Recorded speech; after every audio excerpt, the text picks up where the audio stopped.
All right. Our goal during this entire presentation is to help you understand that the retirement distribution gain, spending assets in retirement, is much different than the accumulation gain when you're saving for your retirement.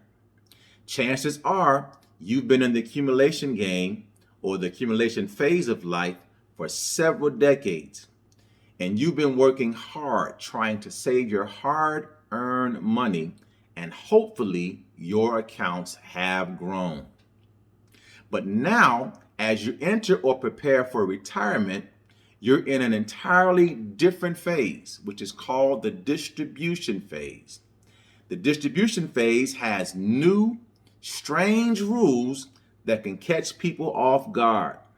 And along with those new rules, there are often many changes in your own personal life that can have a big impact on your taxes as well. For instance, your children are grown, you're an empty nester, and that means you have no more child tax credits. Your house may be fully paid off, and that means no more mortgage interest deduction. You have already retired, and you may no longer be receiving tax-free employer-paid medical insurance. If you stop working, you may no longer have the ability to stash income in a 401k or a similar plan to help you manage your annual tax bill. At some point, you'll start drawing Social Security.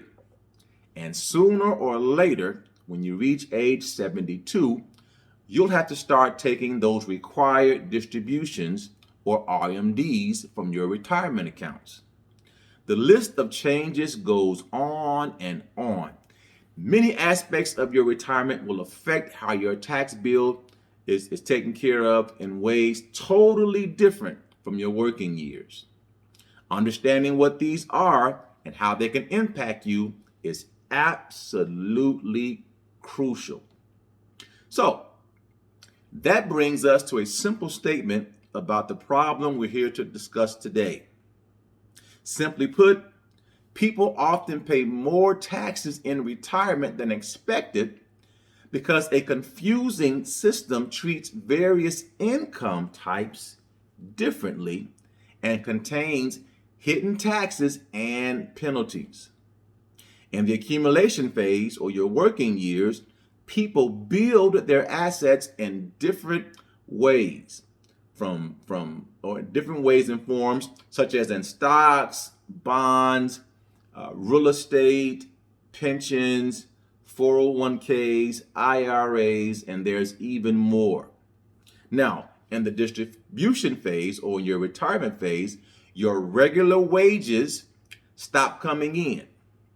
You have to take the money you've saved and use it to actually fund your retirement, which can go on for decades with good health and other things such as longevity and things like that.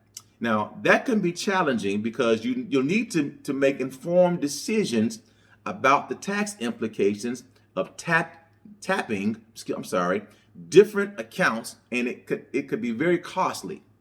In retirement, your tax rate can vary dramatically based on decisions you make, such as the timing and the order in which you use different sources of money to pay for your expenses. And we're going to go through that later on down the line.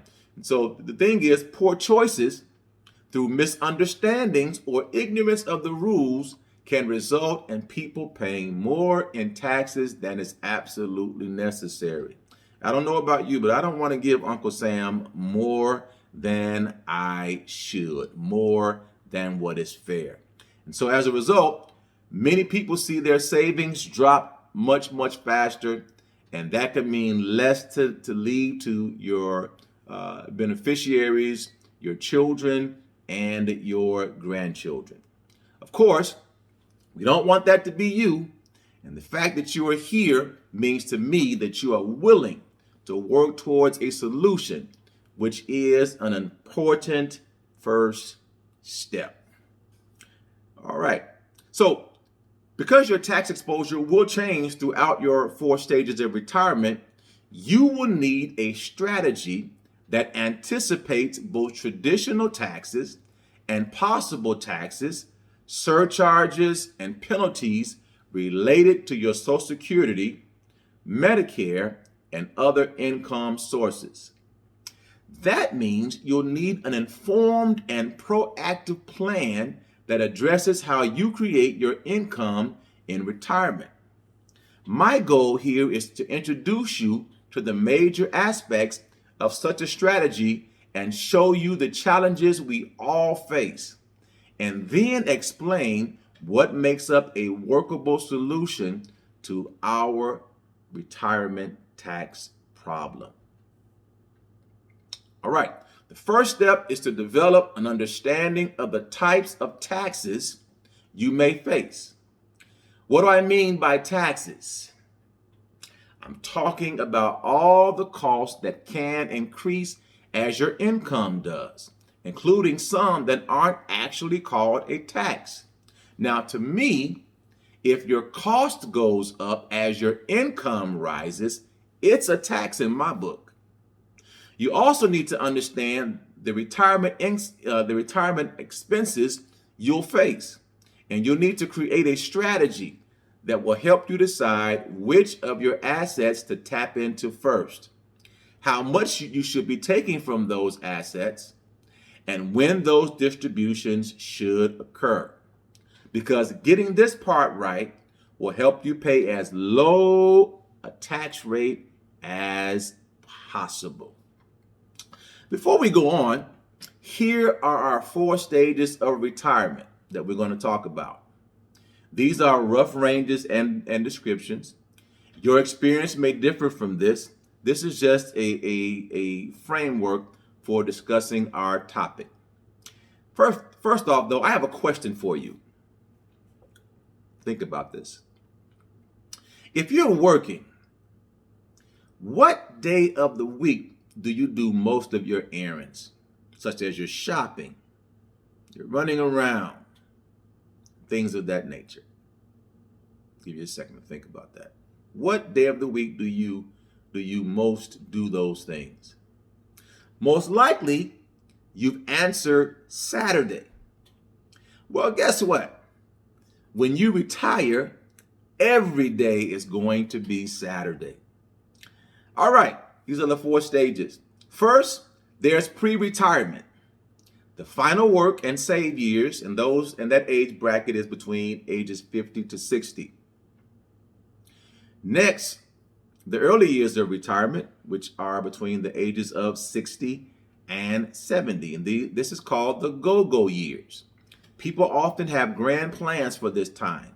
Things such as traveling, volunteering, starting new hobbies, working part-time, and spending much more quality time with the family. Next, you reach the middle years of retirement, which are years 70 through 80, and this is called the slow-go years, which bring more financial decisions, such as how you're going to deal with RMDs from your IRAs and other retirement accounts. And finally, there's the latter years of retirement, when your health may not be as good and you're thinking about your legacy and your estate. And this is considered the no-go years, starting around age 80. As you will see, there's a wide range of issues that must be planned for in each phase, and this can be a lot harder than it seems. Retirement is full of surprises, and even the best planning will divert from it at some point.